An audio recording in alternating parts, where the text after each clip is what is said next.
Okay.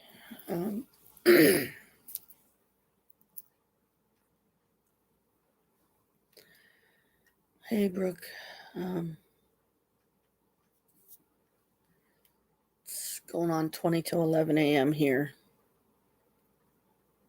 Because I had to do a live stream so late last night, I decided to go ahead and try one earlier at least. And it's showing that somebody is seeing me. So, hello, good morning. I'm not sure how long this live stream is going to be or what it's going to be about, really, per se. And then they're gone already. But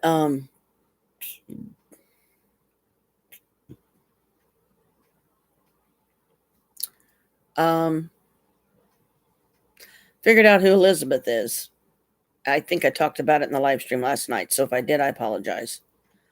But she's a little girl from a fairly recent investigation that Colin and his family did together. I forget the name of the place. I don't know if that was where Shakers or what, but the little girl likes to hang out in the bathroom. Well, she popped in. Hey, boo. She popped in for a visit last night when me and Steffi were sitting upstairs in the attic. And she I saw her out of my peripheral vision. And it was just kind of like, you know, how a little kid peeks around a corner like, peekaboo, and then puts their head back. Well, that's kind of like the way it was. It was like, doop, doop.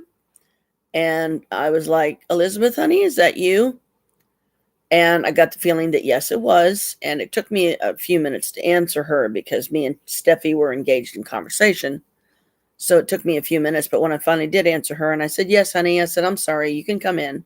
I said, thanks for waiting. I said, sorry it took me so long to answer you. But, you know, me and Steffi was talking and stuff because she could tell that we were talking about grown-up stuff, I guess, maybe, and she didn't want to be intrusive.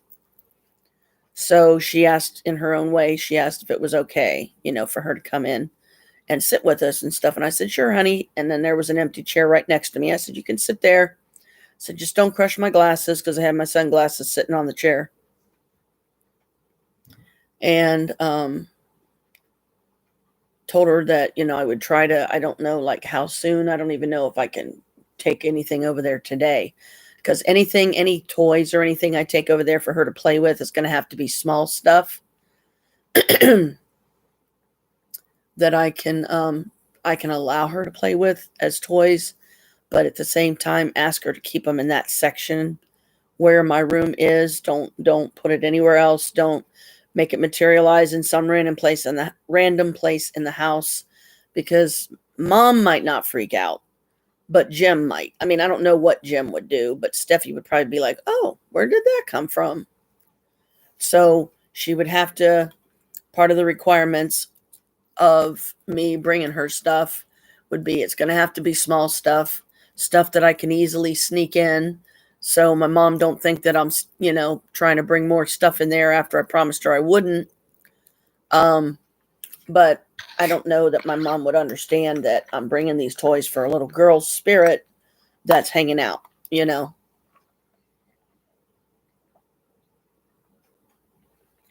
So she's got something to do. And me and Steffi, we kept hearing little noises, like over by the door. And every time we heard it, we would both kind of pause and look that direction, thinking that somebody was about to walk in the door. No one ever did. So that was probably Elizabeth, you know, just playing around a little bit. And I don't know if John Bonet and the other little girl was with her or not, that I call Amy, because I can't think of her name. And Amy is definitely not my first choice, really, because there's an Amy that I don't like, and you already know who that is because I think I've talked about her. She's the Amy.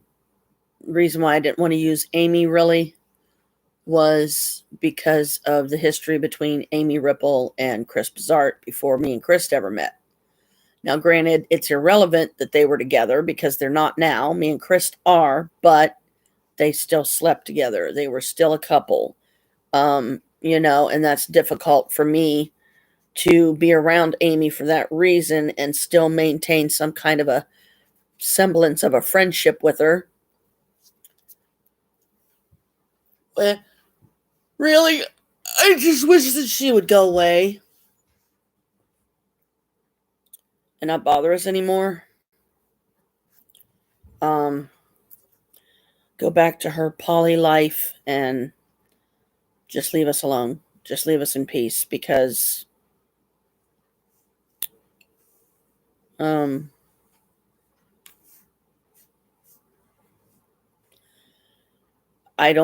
have my issues with her, and I know that you know why, because I know I've shared a lot of it with you.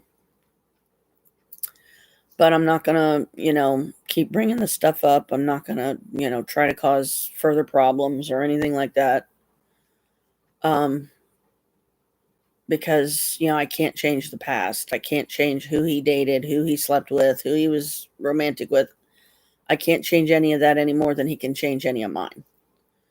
He's at the store right now getting himself another pack of cigarettes, which I had to give him 50 cents towards, because he just cleaned out R2D2 again, because he's still smoking too much, and he keeps saying that he's going to quit as usual, and I just don't think he ever will. I don't think he has the strength and determination and conviction to, because the shit's got too strong of a hold on him. I've said that all along.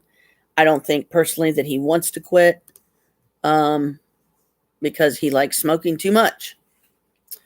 And Kalika's back. Come on.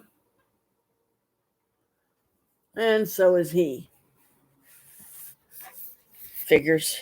I know this is a short one, but since I did a live stream last night, I'm gonna go ahead and cut this one off, at least for now. But I wanted to say good morning and good day and everything, and I hope you and the boys are okay, and that you're getting over your illness, your COVID.